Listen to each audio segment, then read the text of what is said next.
Level 1. The Taken Boy. You do not volunteer. That is the first thing to understand about how this begins. You do not walk up to a recruiter and fill out a form. You do not dream of glory and present yourself at a gate. You are taken. Your father's tribe bent the knee to the great Khan 3 months ago. Your father rode to the Kurultai with his finest horse and his best weapons, and he prostrated himself in the dirt before a man whose name was already becoming a sound that made horses nervous. In exchange for submission, your tribe received protection, trade access, the right to exist, and the obligation to send their strongest boys to Karakoram. You are 14 years old. You are the strongest boy. Your mother packs dried meat and a felt blanket, and she does not cry until after you leave, which you know because your younger brother told you later in the letter you could not read, because you could not read yet. You ride for 11 days with 2 Mongol escorts, who do not speak your language and do not try to. You arrive at the Ordu, the great camp, which is not a city because nothing about it is permanent, but which contains more people and horses and noise and smell than anything you have seen in your 14 years of living in the open steppe. You are brought to a long tent and sorted with 30 other boys your age, from 30 other tribes speaking 8 languages between you. A man walks down the line and looks at each of you the way your father looked at horses at the autumn market. He stops at some. He keeps moving past others. He stops at you for a long time. He says something in Mongolian. One of the other boys translates. He said, "Your eyes are good." You don't know yet what that means. You will learn. Level 2. The Trainee. The training begins before dawn on the first morning, and it does not stop being before dawn for the next 2 years. You learn to ride in ways you thought you already knew how to ride, and you discover you knew nothing. You learn to hang from the side of a galloping horse using only your legs, to shoot a composite bow from that position with accuracy, to reload while the horse changes direction, to do all of this in darkness, in rain, in the kind of cold that makes the inside of your nose freeze solid with your first breath outside. You learn Mongolian. Not the social Mongolian of trade and greeting, but the operational Mongolian of orders and reports, and the specific vocabulary used inside the Kheshig, the Khan's personal guard, which is what you are being built into, whether you understand that yet or not. You learn the law, the yasa, the great code. You memorize it not as a student memorizes facts, but as a soldier memorizes terrain, because every violation of the yasa within the Khan's ordu is your failure if you are on duty. You are responsible for knowing what should not happen and stopping it before it does. You learn the camp. Every tent, every entrance, every face of every person with access and what level of access they carry. You learn to sleep 4 hours and function as though you slept 8. You learn to eat once and move as though you ate 3 times. You learn that the body's limits are suggestions written in a language that discipline can override. The boys who cannot learn this leave. You never see where they go. You don't ask. You are too tired to ask. You are too tired to most things except the next task and the task after it. But something is happening underneath the exhaustion. Something is being constructed inside you that was not there before. A framework, a set of responses that engage before thought does. You begin to feel the camp around you the way you used to feel weather. A pressure change, a wrongness. An approach before it becomes visible. Your instructors notice. They say nothing directly, but your assignments get harder, and the harder assignments feel like information about your trajectory. You begin to understand what you are being made into. You begin to want it. Level 3. The Outer Guard. You are assigned to the outer perimeter of the Khan's Ordu.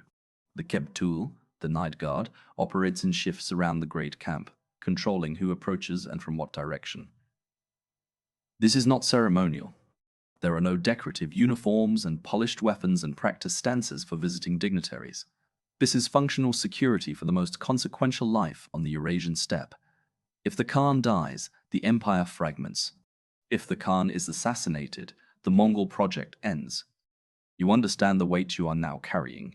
It is heavier than your weapons, and your weapons are considerable. You work in darkness primarily. The night guard is considered more demanding than the day, which is why the night guard is paid more and ranked higher. You patrol in pairs, rotating positions every 2 hours, so fatigue cannot establish itself. You challenge every person who moves within your zone. You do not care about rank. A general of 10,000 men does not pass your position without identification at night. This has caused confrontations. senior men, powerful men, men with armies behind them, have been stopped by a 19-year-old former tribal boy who does not move and does not negotiate, and whose hand is already on his weapon before the confrontation finds its shape. Some of them complain to their commanders. Their commanders explain the structure to them. The Kheshig answer only to the Khan. The Kheshig cannot be ordered aside by anyone alive except the Khan.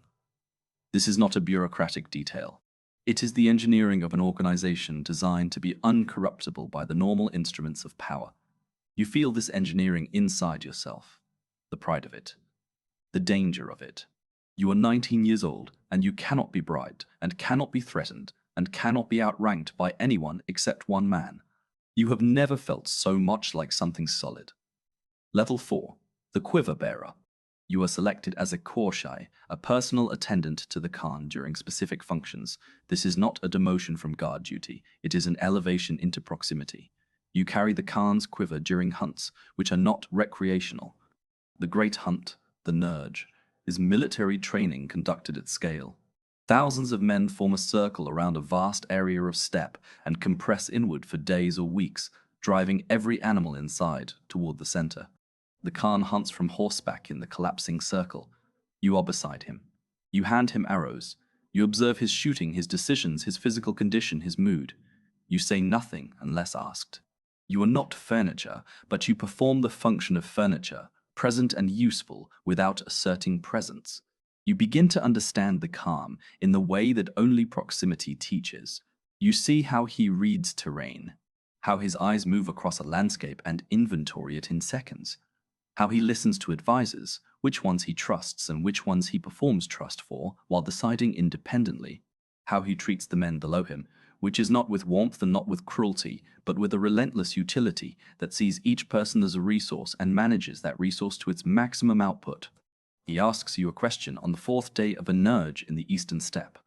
He asks it in Mongolian and then immediately in your birth language, which you did not know he knew. He asks what you see. You tell him what you see. You describe the terrain and the animal patterns and the movement of the soldiers on the western flank that seems slightly ahead of the coordinated timing. He listens. He says nothing for a moment. Then he adjusts the signal and the western flank corrects. He does not look at you again for 2 days. But on the 3rd day, your assignment changes. You are now inside. Level 5, the Inner Guard. The Turka, the Day Guard, operates inside the perimeter. Inside means within the ring of tents that constitute the Khan's immediate world. His wife's tents. His son's quarters. The War Council tent, where the maps are. The treasury tent that has no marking to indicate what it contains. You know every inch of this space in the dark. You know it because you walked every inch of it hundreds of times with your eyes open, and then hundreds of times with your eyes closed, until the closing made no difference. Inside guard duty is quieter than perimeter work. The threats are different. Outside you are watching for approach. Inside you are watching for presence. The person who is already here. The servant who has been here for years and whose loyalty you cannot verify. The visiting emissary who was searched and cleared at the outer perimeter, but who is still a variable inside the space that matters most. You develop a specific sensitivity to behavior inside enclosed spaces. The slight wrongness of a person who is performing normalcy, the eyes that move differently than the task requires. You have removed 4 people from the inner compound in 2 years.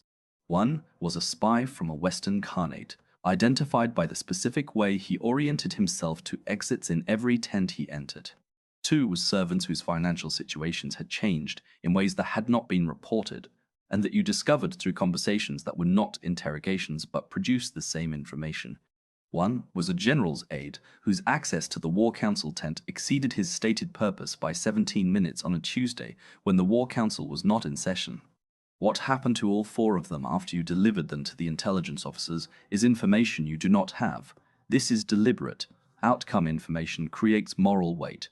Moral weight affects performance. Your performance cannot be affected. This is the logic and you accept it because the logic is correct and because acceptance is easier than the alternative. Level 6, the Commander of 10. You lead an Arban. 10 men. Your first command. The scale is small enough that you know every person under you completely, their skills and their weaknesses and the specific failure modes each one carries.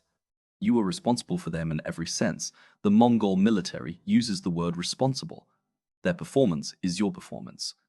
Their lapses are your lapses. If one of your men falls asleep on night watch, you are punished alongside him. Not instead of him. Alongside. This creates a very specific relationship between a commander and his men at this level. You are not distant authority. You are a man whose sleep and skin are directly connected to the decisions each of them makes at every moment. They know this. You know this. The intimacy of shared consequence produces a unit cohesion that formal authority never could. You manage them accordingly. You know which one needs pressure and which one needs space. You know which one performs perfectly in routine and collapses in the unexpected, and you position him accordingly, in the assignments that are predictable, away from the ones that aren't. You know which one will be excellent in 3 years and needs protecting from his own impatience in the meantime. You are 23 years old and you are already thinking in terms of human architecture, how people are built, what they are built for, how to place them so the structure holds. This is what command is, not the sword, the placement. Level 7, the commander of 100, a Zun, 100 men under your authority.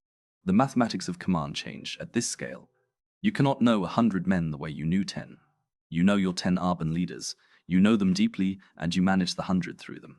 This is the first lesson of scaled command, and it seems obvious until you encounter the commanders who cannot learn it, who try to manage 100 the way they manage 10, who insert themselves into individual decisions that their subordinates should be making, who create a bottleneck of their own judgment through which everything must pass. You watched one such commander for 3 months before he was removed. He was brilliant. He was the most tactically gifted officer at his level. He could not stop being brilliant long enough to let other people function.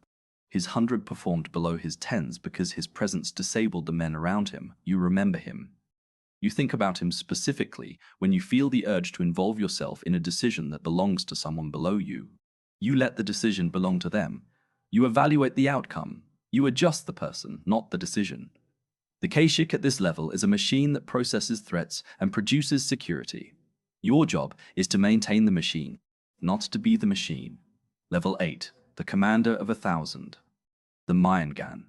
You are now a senior officer of the Kheshig. 1,000 of the most elite soldiers in the known world answer through a chain that ends at you. You attend the war councils. Not as a speaker, not yet, but as a presence. The generals and administrators who plan the campaigns that reshape the world conduct their work in a room where you stand at the edge and listen and see everything. You hear the strategic logic that produces the movements that produce the battles that produce the histories. You hear it in its raw state, before it becomes legend, when it is still argument and contingency and the specific anxiety of men who do not know how something will end. You have been in this room long enough to distinguish the advisors who think from the advisors who perform thinking. The ones whose counsel the Khan actually weighs, and the ones whose counsel he receives politely and sets down without leaving a mark. You have opinions about the campaigns. You keep them to themselves. Your function in this room is not advisory. Your function is the room itself, the security of it. The certainty that what is said inside does not leave until the Khan decides it leaves. You are responsible for the physical and informational integrity of the space where the empire is decided. This is not a small thing. This is the hinge. Level 9, the no-cod, companion. The word in Mongolian carries a weight that translation reduces. The Khan's no-cod are not staff officers. They are not administrators. They are the men the Khan has chosen to be near him as individuals, not as functions. Men whose judgment he has tested across years of proximity and found reliable in the specific way that matters most to him. Not reliable in the sense of obedient. Obedient men are everywhere. Reliable in the sense of honest. Men who will tell him what they actually see rather than what they calculate he wants to see. These men are rare. They become rarer as power grows, because the gravitational field of absolute authority bends the people around it toward performance and away from truth. Men learn to agree. Men learn to present information in the shape most likely to be received well. The Khan knows this. He has watched it happen to advisors he trusted. He selects the no-cod partly for their demonstrated resistance to this bending. You are selected not because you are the most skilled soldier in the Kheshig, though your record is exceptional. You were selected because twice in his presence you said something he did not want to hear, and said it without softening it, and were proven right both times. He does not tell you this directly. He tells you nothing about why. You are simply informed of your new designation and your new access and the new weight that access carries. You are now in the Khan's presence more than most of his sons. You eat with him. You ride with him. You sleep in proximity to his tent on campaign. You see what the historians will not see. The Khan without the performance of the Khan. The man who becomes tired. The man who watches his generals for signs of ambition with the specific attention of someone who has measured every man around him and found the measurement always provisional. The man who does not trust easily and trusts you, which is not comfortable. Trust from a man capable of absolute power is not a gift. It is a weight distributed onto your shoulders from his. Level 10. The Cherbi. You are appointed to the administrative command of the Kheshig itself. There are 4 Cherbi who manage the guard in rotation, each responsible for the operations of the entire force during their shift. You are the architecture now, the training standards, the assignment rotations, the investigation protocols, the criteria by which boys from conquered tribes are selected and shaped into the thing you were shaped into. You make these decisions with the accumulated knowledge of a man who entered this institution as a 14-year-old, taken from everything he knew and has spent the subsequent decades learning every layer of it from the inside. You know what makes a guard. You know more precisely what unmakes one. The pride that becomes arrogance and creates blind spots. The discipline that becomes rigidity and creates brittleness. The proximity to power that gradually, invisibly, begins to feel like power itself. You have watched men fall to each of these. You have removed men for each of these. You build the training to address each of these, which means you understand that you are always building against tendencies that the institution itself creates. Proximity to the Khan creates the illusion of reflected authority. You spend years removing that illusion from trainees. You are uncertain whether you have fully removed it from yourself. This uncertainty is useful. You keep it. Level 11, the Shadow. There is no rank above Cherbi in any document. There is no title for what you become in the final years. You are simply the man who is always there. The campaigns have changed. The empire now spans distances that no single man rides across anymore. The Khan administers through representatives, through the great network of the Yam, the postal relay system that can carry a message from Korea to Persia in days. The world has been reorganized around a single will, and you have watched the reorganization from the closest possible distance. You have watched the men who resisted and what resistance cost them.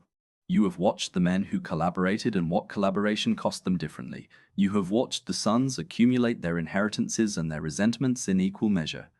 The succession is not settled. It will not be settled cleanly. You know this the way you know terrain.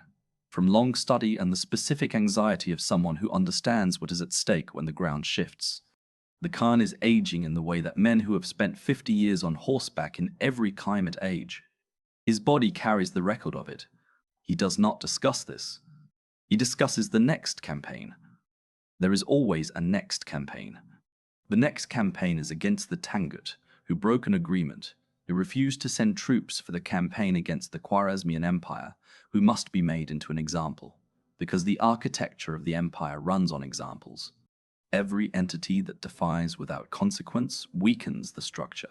Every consequence delivered on schedule strengthens it. You prepare the security arrangements for a campaign that you know the Khan's body is not fully equipped to ride. You prepare them anyway. You say nothing about the body. You made a calculation. You made it the same way you make all calculations now, against the only standard that has ever oriented you, the mission, the structure, the thing that was here before you and will persist after you. Because the Khan dies on campaign, not in battle, in a tent in a country being reorganized around his will. You are present. You secure the information. You manage the succession protocols, the specific arrangements for keeping the death contained until the army is safely withdrawn. You do your job. You do it without the feeling that used to accompany doing it. The feeling left gradually over years, and you marked its departure without mourning it, because feeling and function had always been incompatible, and you had chosen function so long ago that the choosing no longer felt like a choice. It just felt like you. Level 12, the institution. You are 61 years old, and the empire has 4 pieces now, and the pieces are already generating friction. You sit in a camp that is quieter than any camp you lived in for 40 years, and you review the training reports for the new cohort of Kheshig guards serving the new Khan, who is not the Khan, who carries the title and the authority, and who you assess with the same clinical attention you used on the outer perimeter of the Great Ordu when you were 19, and the assessment was terrain. And now the assessment is a man. You note his strengths. You note his failure modes. You structure the guard around both. You train the boys accordingly. Some of them arrived 3 weeks ago from their tribes. They were taken. They are confused and exhausted and being rebuilt into something their families could not imagine. You watch them in the morning drills. You see the ones who will make it through the specific quality of their attention. The way they watch everything while appearing to watch only the task in front of them. Good eyes. Some mornings you walk the line the way the man walked the line when you arrived. You stop at the ones with good eyes. You say nothing, but you note them. You make sure their assignments get harder faster. You make sure the harder assignments feel like information about their trajectory. You let them begin to understand what they are being made into. You let them begin to want it. That wanting is where everything starts. It started in you on a morning 47 years ago in a long tent outside Karakoram. You remember the wanting clearly. You remember less clearly the boy who wanted it. He is in there somewhere beneath the decades of function, beneath the campaigns and the corpses and the decisions whose consequences you were protected from knowing, beneath the proximity and the weight and the specific loneliness of a man who has served absolute power so long that ordinary human scale no longer fits him comfortably. You remember the boy. You use the memory to find the boys in the line who carry the same hunger. You take that hunger and you build it into something the empire can use. That is the work. That has always been the work. Somewhere right now, a father is riding to a Kurultai with his finest horse. His strongest son is watching him leave. In 11 days, the son will arrive at a camp larger than anything he has seen. A man will walk a line of boys and stop at him. The man will look at his eyes. The cycle does not pause. The cycle does not ask.